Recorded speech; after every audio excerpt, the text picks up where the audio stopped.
네, 2663번님은 대우건설 보내주셨습니다. 6,630원에 매수하셔서 비중 35% 들고 계신데요.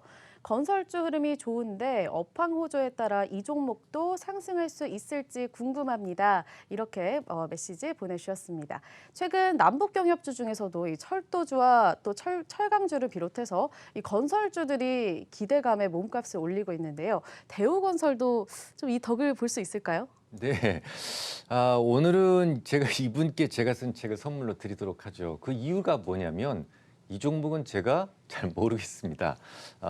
그 이유를 좀 설명을 드리도록 하죠.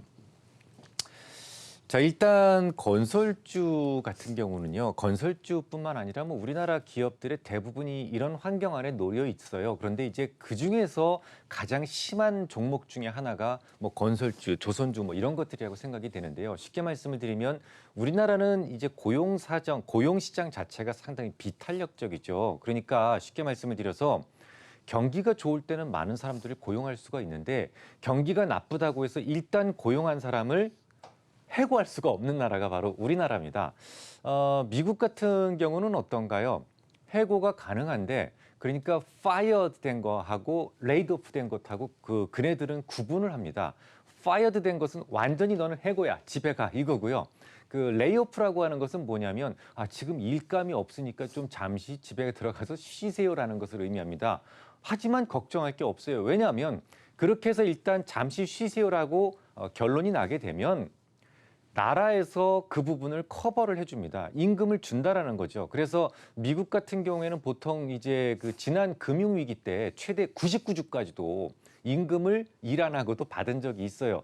그러니까 해고하는 기업의 입장에서 봤을 때나 아니면 해고당하는 사람들의 입장에서 봤을 때는 별 그렇게 둘 다 불만이 없다라는 거죠. 일부러 난 좀 쉽게라고 하는 사람들도 있어요. 국가에서 보조해 주는 거 가지고 여행이나 다니고 뭐 이런 식으로 해서요. 그래서 사실은 미국에서는 소위 그 메릴린치에서 발표했던 증시 4개라는 그런 시스템을 보면 경기가 안 좋아서 해고자가 많아지면 이 그 드라이빙하는 그 뭡니까 그 운전해서 여행을 떠나는 사람들이 많다고 해서 정유주가 더 많이 올라간다라는 그런 기록도 사실상 있거든요. 그래서 이런 시스템이 잘 갖춰져 있는 반면에 우리나라는 어떠냐면 일단 끝까지 가야 됩니다. 해고할 수가 없어요. 그러면 우리나라에서는 어떻게 해야 되나요? 방법이 없습니다. 이건 뭐 선택의 여지가 없는 거고 그 많은 사람들을 그냥 일 안 하고 월급을 주면 더 손실이 크니까 소위 그 피를 흘리면서 소위 부실 수주를 할 수밖에 없는 겁니다. 저가 수주라고 그러는데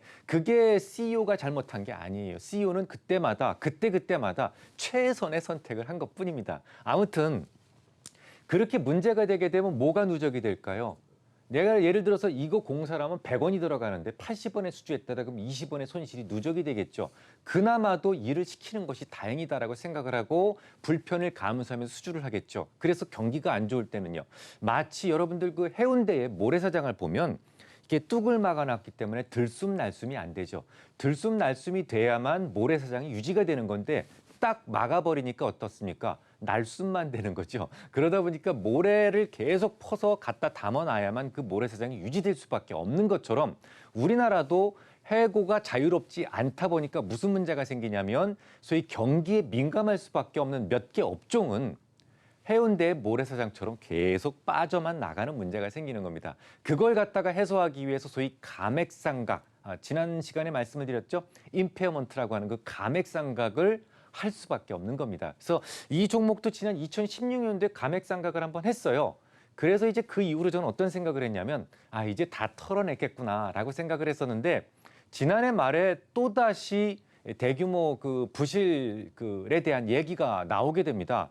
그래서 저는 그때 생각을 바꿨어요. 그래서 어떻게 바꿨냐면 이 종목이 지금 완벽하게 상각을 안 했을 수도 있겠구나. 뭔가 부실이 더 남아있을 수도 있겠구나라는 생각을 했습니다. 제가 왜 이런 말씀을 드리냐면 저도 이제 고객들을 위한 모델 포트폴리오를 준비하는 과정에서 어떤 건설주가 제일 좋을까라는 생각을 하지 않겠습니까? 그래서 유가가 조만간 70달러를 때릴 것이다라는 생각을 몇 달 전부터 해왔었기 때문에 당시에 이제 GS건설이라든지 뭐 삼성 엔지니어링이라든지 몇 개 건설사를 갖다 계속 이제 공부를 했었습니다. 그 과정에서 이것 좀 문제가 있지 않느냐는 생각을 했던 거예요. 자, 그런데 최근 그 1분기 실적 발표를 보니까 모로코라든지 아니면 무슨 뭐 이거 몇 군데에서 손실이 제대로 반영이 안 된 게 아닌가라는 그런 의심을 제가 했어요.